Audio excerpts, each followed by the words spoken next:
गुरुर्ब्रह्मा गुरुर्विष्णु गुरुर्देवो महेश्वरः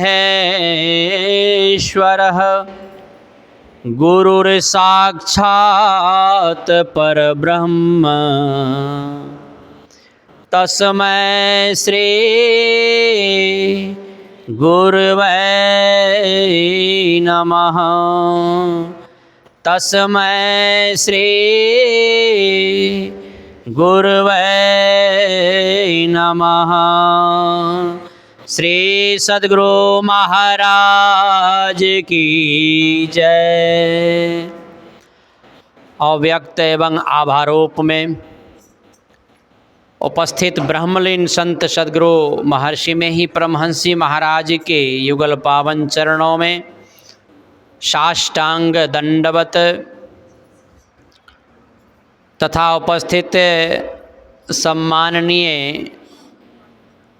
संतमत सत्संग जिला समिति के अध्यक्ष महोदय, आदरणीय मास्टर साहब,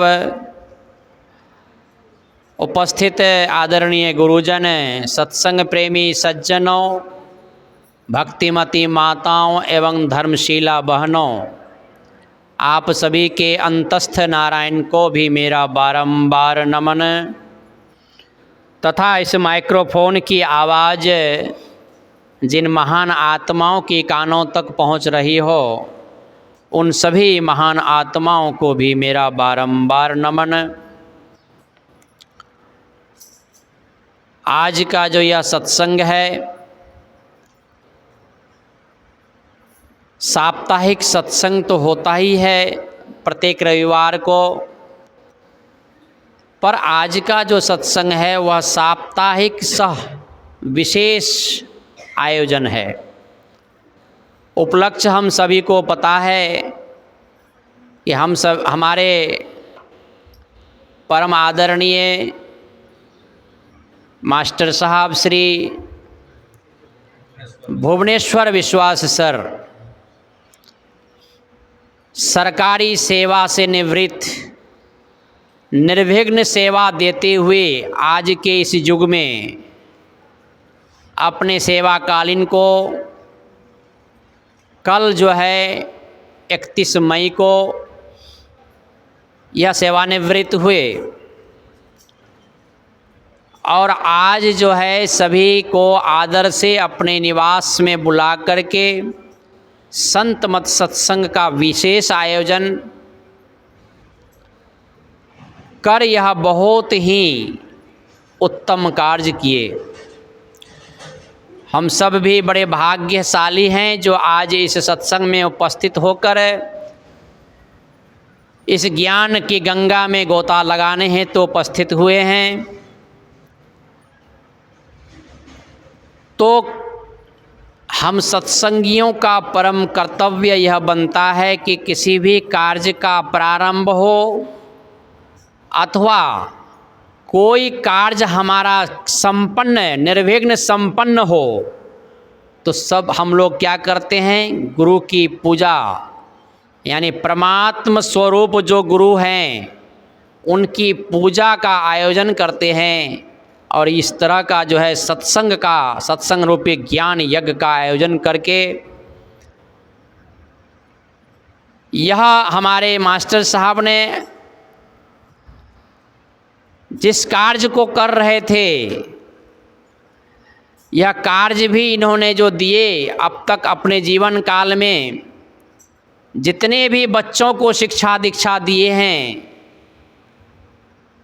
तो भौतिक ज्ञान जो दिए हैं, तो भौतिक ज्ञान देने वाले भी चाहे जिस प्रकार की ज्ञान क्यों ना कोई देते हों, वे गुरु ही कहलाते हैं।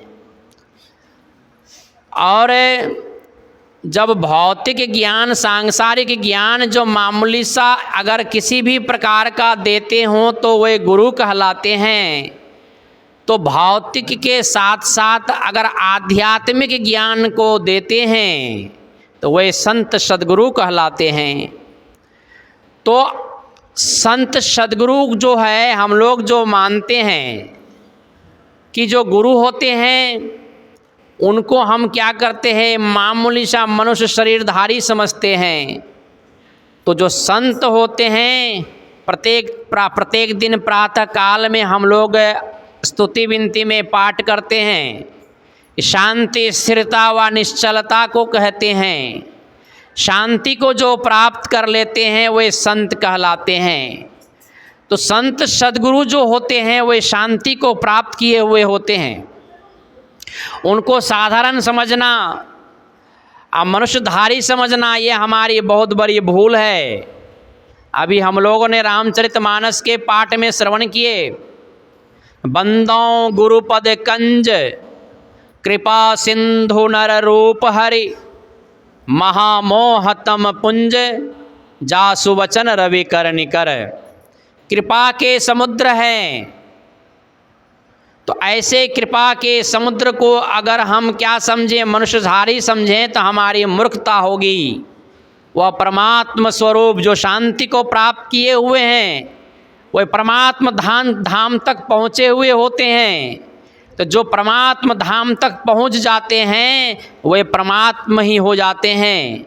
इसलिए गुरु का अगर शाब्दिक अर्थ हम लोग समझ लें कि जो भी ज्ञान देने वाले होते हैं वे गुरु कहलाते हैं।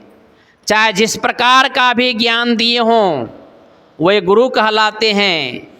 तो बहुत सारे लोगों के अंदर में यह भ्रम पैदा हो गया है कि ये जो संतमत वाले लोग हैं, सत्संगी लोग, ये केवल जो है गुरु सद्गुरु संत सद्गुरु यही कहते हैं, बाकी भगवान का नाम ही नहीं लेते।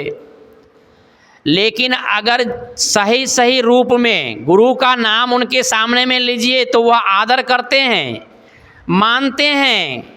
जैसे बोलेंगे कि नहीं गुरु तो बहुत उच्च कोटि के होते हैं, पर गुरु की नहीं मानते हैं। गुरु जो कहते हैं उनको नहीं मानते, गुरु को केवल मानते हैं। तो गुरु जो है ज्ञान देने वाले का नाम ही गुरु है।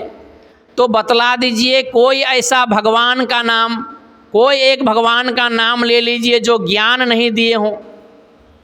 तो जो ज्ञान दिए हैं तो वे गुरु हो गए। माता सरस्वती का पूजा हम करते हैं, वो क्या हैं? ज्ञान के दाता हैं। तो ज्ञान जो देने वाली जो हमारी माता सरस्वती है, तो फिर जब शाब्दिक अर्थ में वो ज्ञान देती हैं तो फिर वही गुरु हैं। कोई भी 33 करोड़ देवी देवता का आप नाम ले लीजिए, वे सभी जो है ज्ञान देने वाले हैं। तो ज्ञान देने वाले अर्थात गुरु हैं।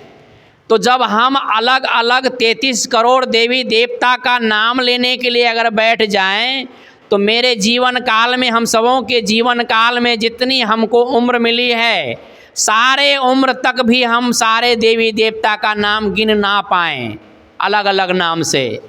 लेकिन अगर हम एक ही नाम को अगर स्मरण करें, एक ही नाम का पूजा करें, तो एक ही नाम में अगर सारे नाम समाहित हो जाते हैं, सारे नाम वाले खुश हो जाते हैं, तो फिर हम एक ही नाम क्यों ना लें? उदाहरण स्वरूप देख लीजिए,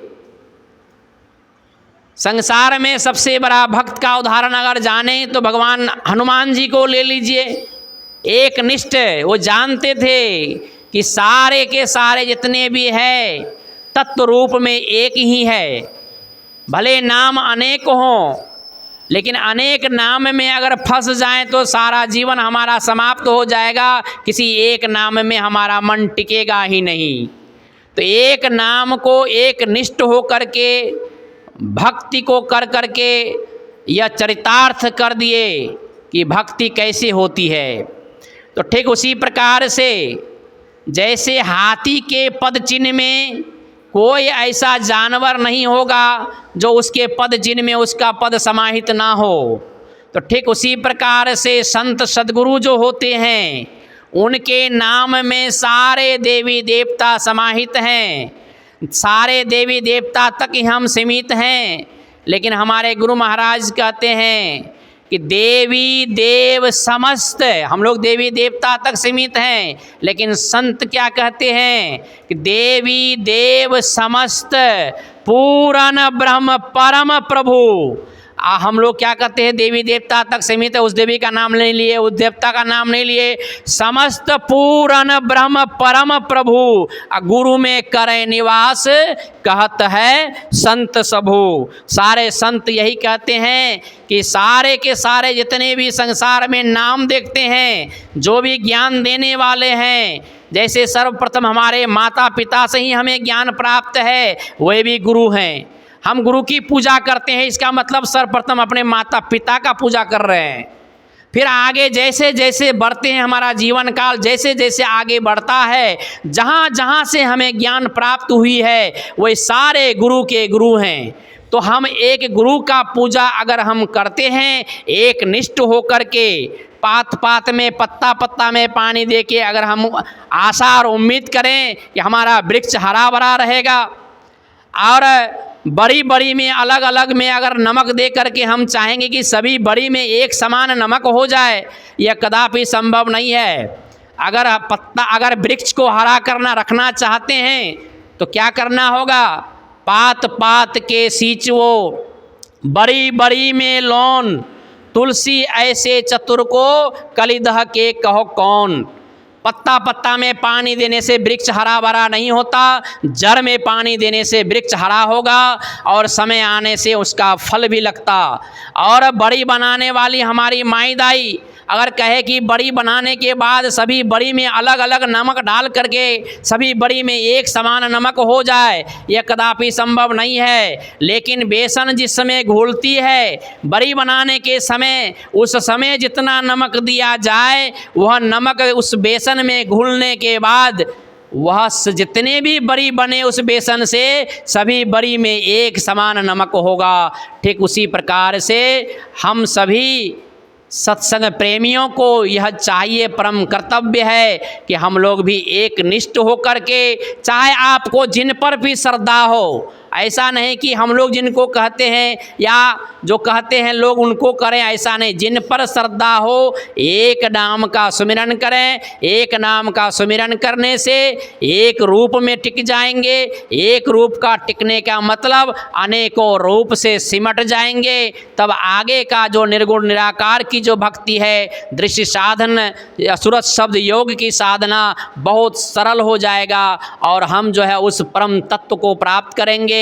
यह जो भव सागर में जो पड़े हुए हम जो है, यह दुख में जो पड़े हैं, आवागमन सम दुख दूजा है नहीं जग में कोई, इसके निवारण के लिए प्रभु भक्ति करनी चाहिए। तो संत सद्गुरु के शरण में आकर के सदयुक्ति प्राप्त करें। सदयुक्ति प्राप्त करके जो भक्ति करेंगे वही मुक्ति के मार्ग तक जाएंगे। बोलिए प्रेम से श्री सद्गुरु महाराज की जय।